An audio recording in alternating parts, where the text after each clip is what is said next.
in a year that was so difficult for so many people and continues to be, I think one of the good things, one of the positive things to come out of 2020 was actually just being grateful for so many things that you normally take for granted. And for the players, it's being able to play their sport, do their job. And we have the schedule, Lindsay, for the first 3 months of the year on the men's side, about the first 2 months on the women's side. What do you make of the first week of 2020 in the tournaments that we have? Well, there was a lot of flexibility that had to go on to these first two events for the women in the Middle East in Abu Dhabi, for the men in Florida and Delray Beach.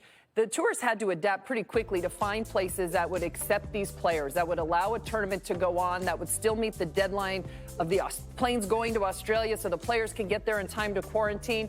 It's going to be great to see the players back. We have a lot of the top women in Abu Dhabi. We've got some of the men playing in Delray Beach. And we're just all looking forward to also February when we get the Australian Open going. Yeah, and again, adaptation is a word that's top of mind. We've seen players like Andy Murray, really the first domino to fall, figuring out he was actually potentially putting his Australian Open wild card at risk if he flew from Great Britain to Florida, got the virus, if he did, in Delray Beach, where he was also getting a wild card.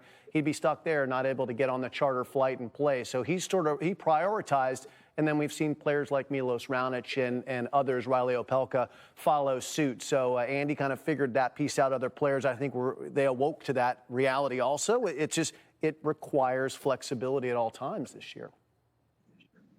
Yeah, I actually think Delray, it's tough considering the cases there are rising, and it seems like people are kind of going about their business as usual. So it is certainly a risky proposition. But that week for Delray, sometimes it's a challenging week on the backside of Australia. You come back, and do you want to get into a 250 event right away? At least on paper, it should attract a decent field of players who maybe train in Florida, train in America, want to get some reps in kind of before going to Australia, maybe kick some of the rust off. So, listen, it's imperfect, but it's good to see enough players, tournaments trying to make lemonade.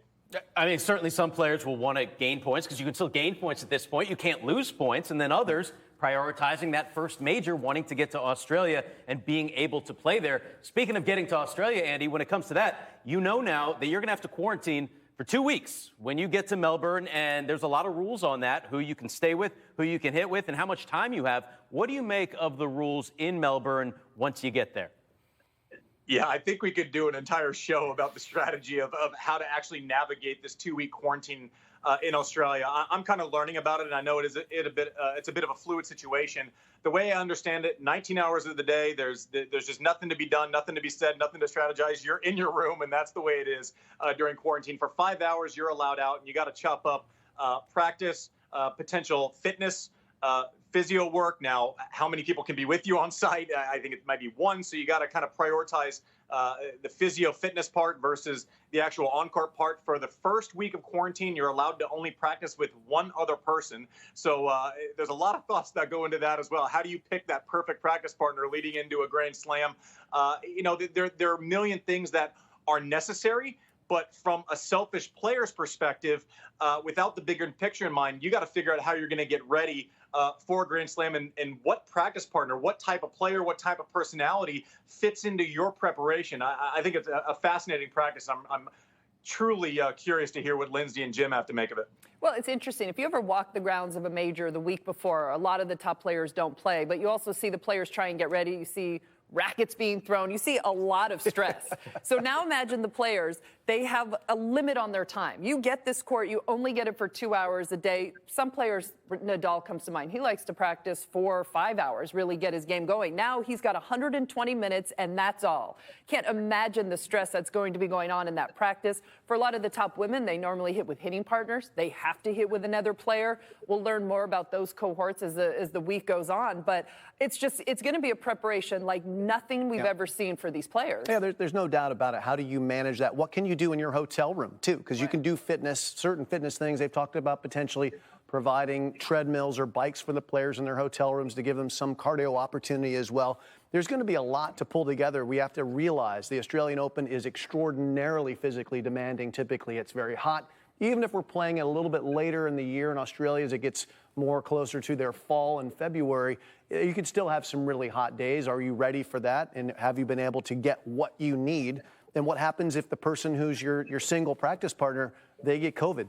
then you're both out. You're both for quarantining for 14 days, and it's just there's a lot to talk about here for sure. You got to think about, do I want it strictly tennis? Do I want it about somebody I just like, friendship-wise?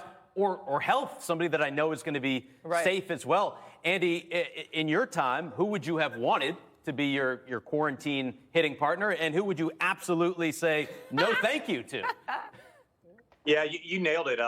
You want someone you get along with. You want someone who, some people like to play an hour a day and they're a little more laid back in practice. I played every practice match like it was an actual match, so that might grind on people the wrong way a little bit. I want someone who makes a lot of balls. I want repetition when I'm going over there. My perfect partner would have been someone like Mike Russell, who I know is going to show up. We're going to, from the first minute, we're going to train. We're going to sweat. We're going to hit it hard. He's going to show up on time. He's not going to put anyone at risk. And you get to hit a lot of balls. I know during week 2, you're allowed to bring 2 other players into your kind of practice bubble. I would have wanted a lefty because you never know what you're going to see, and I would have wanted someone who served a little bit bigger. Mike Russell, I love him. He's the ultimate professional, but he would tell you he's not exactly bringing bombs out there. So I would have wanted a different look at returns during that second week. So I would have been very strategic about it. The 2 people, and they're kind of like the same reasoning that I would not have wanted to practice with at all for that week would have been John Isner and Ivo Karlovic. It would have been, serve, go by you, no reps. John's knee hurts a little bit. He's got to be a little bit more ginger, a little bit smarter with that big body. So that would have been no thank you. All right, so Mike Russell, he's your guy to get the rhythm, and then no Isner, no Karlovic, no big servers. Lindsay, who do you want in? Who do you want out? Gosh, I think I would have been the one no one wanted. So I would have been knocking on everyone's door. I agree with Andy. Someone that gives you rhythm, someone that makes a lot of shots. I probably would have gone with someone maybe like Daniela Hentakova, who's got along with her, nice practice. Do you know who I wouldn't? In this day, he's saying Karlovic and Isner on the men. I would say no way to Camilla Giorgi. Those balls are... They go in, and you can't make it. If they go out, they're out by a lot. Yeah, I think what all 3 of us are saying, I'm going to echo what they're both saying, is we're looking for rhythm. You're looking for someone who is a comfortable practice and is not awkward, in the players who make lots of unforced errors and don't give you shots to hit. They're not going to help you feel comfortable on the court. So Aaron Krickstein and I practiced a ton in our time on tour because we played a very similar style. We both worked hard, and it was a very comfortable matchup. We got along well. Those are the kinds of things that I would be looking for, and again, avoiding people who didn't practice that hard. I mean, to his great credit, Pete Sampras, one of the greatest players of all time, didn't have to practice that hard to be great. He just kind of hit a few balls and save it up and roll his shoulder a couple times. And I mean, you wouldn't be able to get Pete to practice 2 hours, first of all. And he'd still end up winning the tournament, beating all of us. So you want to stay away from the arrhythmic players. I mean, it's interesting because some of the names are coming out. We know that Rafa Nadal is going to be with Jannik Sinner, which is pretty cool for both of those guys, especially for Jannik Sinner, to be able to practice with a guy like Rafa Nadal. And we're going to hear later in the show who Madison Keys has chosen to be her hitting partner as well. One guy that will not be in the Australian summer is Roger Federer, a former multiple-time champion down under. And Jim, we're not sure exactly when he is coming back yet,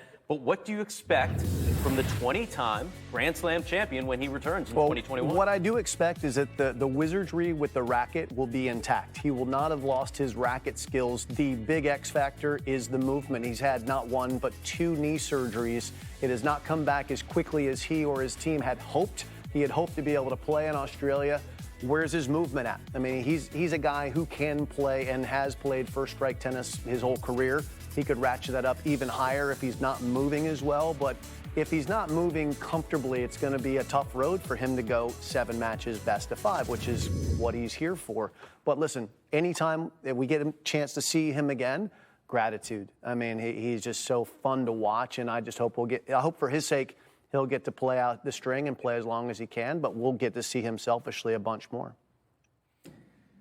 Yeah, I think one of the things you're going to look for with Roger is during his prime, I think he was the best offensive player in the world and simultaneously the best defensive player in the world. He could hit that chip, return back in, no stress. He knew that he could D up.